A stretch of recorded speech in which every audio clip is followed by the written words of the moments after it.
2023.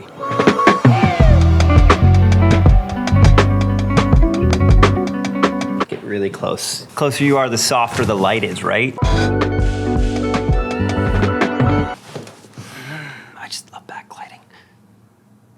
I don't like this shot. There we go.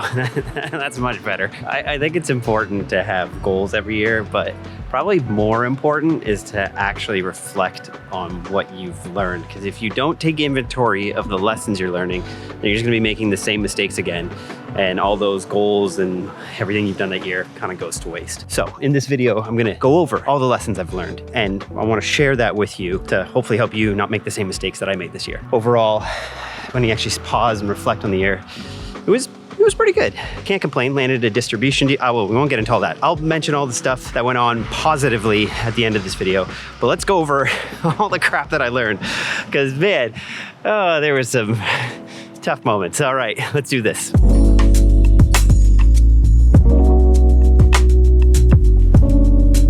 One thing I learned this year, is I need way more sleep than I was expecting. Once I got my whoop, I realized that, my 7 hours of sleep actually wasn't always sufficient. So if you do have the luxury of being able to sleep in some days, absolutely do it. Treat yourself. Another thing I learned, which has nothing to do with sleep, is when I'm shooting, I actually need to schedule in time to mess around on set. What I mean is divert from my shot list, to actually schedule in time where there is no schedule, where we get to find the inspiration in the moment. We just did this on a VR shoot we were working on, and there was moments where we just didn't have anything scheduled. We messed around, we added lights and different colors and a spotlight, and man, this ended up being the best footage. It was way better than what we came up with in our shot list. I think being in the moment is where some of your inspiration comes, and if you don't schedule in that time to discover that inspiration, then you're just gonna be shooting a stagnant shot list that you came up with in some cafe.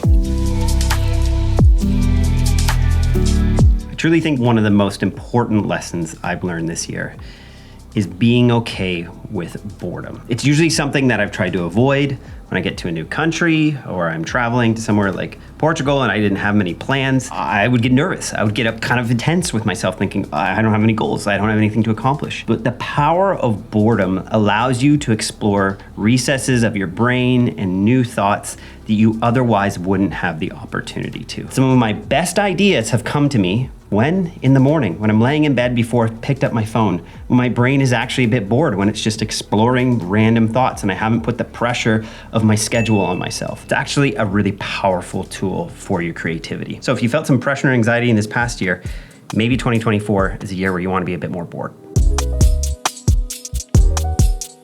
Now, to get vulnerable for a moment, this lesson I kind of started learning last December. I arrived in Hawaii and I actually hit a pretty significant burnout. And I tried to make a video about it, but that was actually kind of the issue, is I was working too much and I needed to take a pause. What I learned from it is I need to treat my career like a series of companies. I'm both a documentary filmmaker, I have my YouTube channel, and I also have Art of Documentary, our film academy and community. And if I'm trying to work on all of those all the time, at the same time, it's not sustainable. It's easy to let your passion bleed into every area of your life. I've kind of had to look at these 3 different facets of my career as different companies that I work for. And some days I don't work for the other company. So Mondays I have to schedule in just YouTube. And if my documentary career or Art of Documentary needs my attention, it will have to wait. The fact that I own all these companies makes it challenging because I'm obsessed with them. I love them. I'm very passionate about what I do, both getting to make films and educate people about the process. But what I've realized is just because you enjoy something and just because it brings you joy doesn't mean you should be engaged with it at all times. Just like my running, I love running. I'm obsessed with it. But if I run all the time, there's diminishing returns. There's days I need to just take off.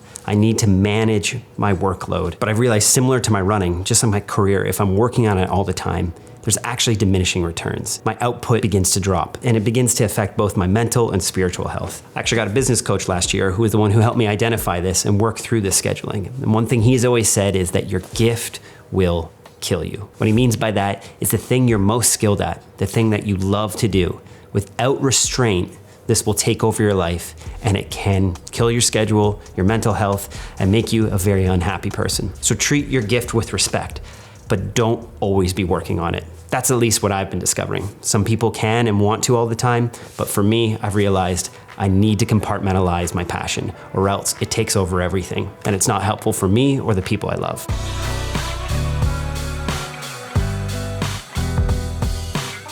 So there was actually a really cool bucket list moment for myself this year where I got to be on a podcast with Erwin McManus, who's someone I've looked up to for many years. And he taught me something really important about storytelling, and I'll just let him say it.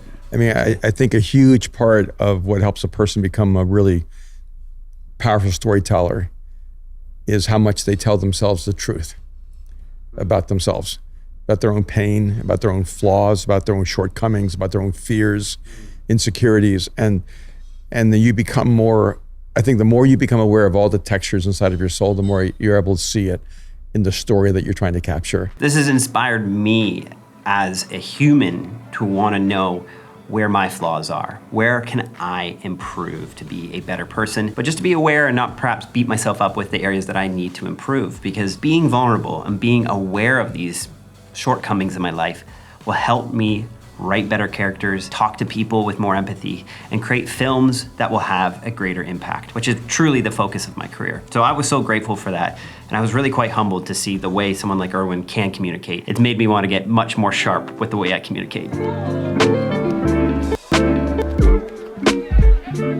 We love to make documentaries. It's why we created the Art of Documentary Academy. And this year was no exception. We put out many new films. And something I learned this year was the power of not adding music at all times. Less is more with music, especially when your music matters.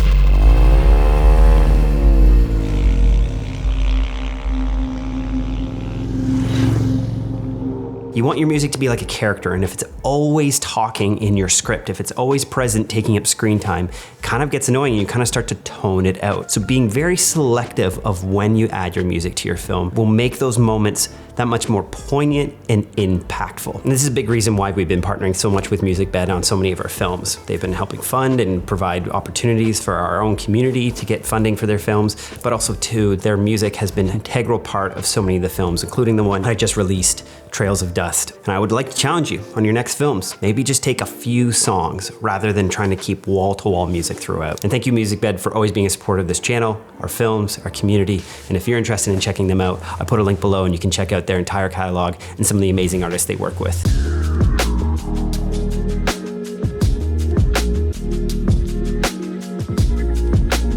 AirTags. I need AirTags on everything I own. I spend an inordinate amount of time trying to find my wallet, my phone, just everything. I actually lost my journal on an airplane. So if you work for Air Canada and you happen to see a green journal from Shinola, I've lost it.